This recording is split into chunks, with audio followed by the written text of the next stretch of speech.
In this video I'll show you how I approach 3 exercises that help me improve my watercolor technique. They are the fundamental techniques of wet and wet, dry and wet, and the gradated wash.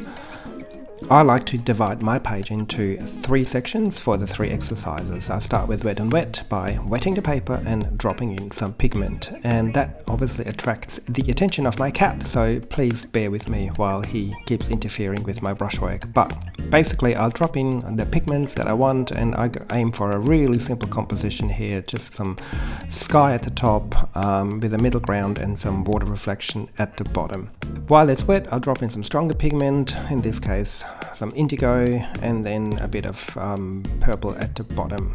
Now while this is drying, I can move on to my second exercise, the wet and dry, where I use the same sort of strength of pigment just on a dry surface and aim for a similar composition. And you can see already the benefit of doing it on a page like that is that I can move from one exercise to the other quite quickly without having to change paper or moving things around.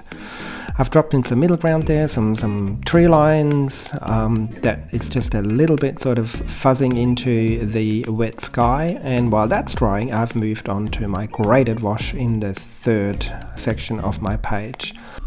As you know, graded washes is all about smooth transitions from one color to another, so and because we're keeping this quite small in terms of area size on your paper, this is a great way of experimenting with new pigments and seeing how they kind of flow from one color to the next. I'm aiming here for a similar composition, dark skies on top and warmer horizon line. As you can see, it's the paper dried in the meantime, so I can go back to my first exercise, the wet and wet, just to make it into a bit of a painting by dropping in some stronger middle ground, a darker version of the indigo with a bit of sepia in there, and just a bit of water reflections. And as I said earlier, this is really good to see how certain color combinations work out. For the third exercise, I've decided to go with a bit of dry brush on top of that graded wash that I've laid down there with some warmer pigment. It's sepia with a tiny bit of indigo, and I'm also getting my rigger out just to practicing sort of those finer details on top of the tree line. So just to sum up, the benefits of putting those 3 exercises on the same page is that I can work really quickly, I don't have to wait for drying times, and I can move from one to the other. And the other big benefit obviously is that I can compare them side by side and to see what a motif and what certain types of colors and pigments and values will look like applied in 3 different ways.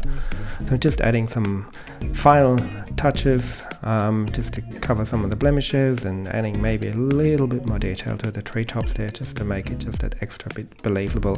And as you can see, I think individually those aren't really great paintings, but side by side the composition of the one page actually is quite pleasing. Hope that was useful, and thanks for watching.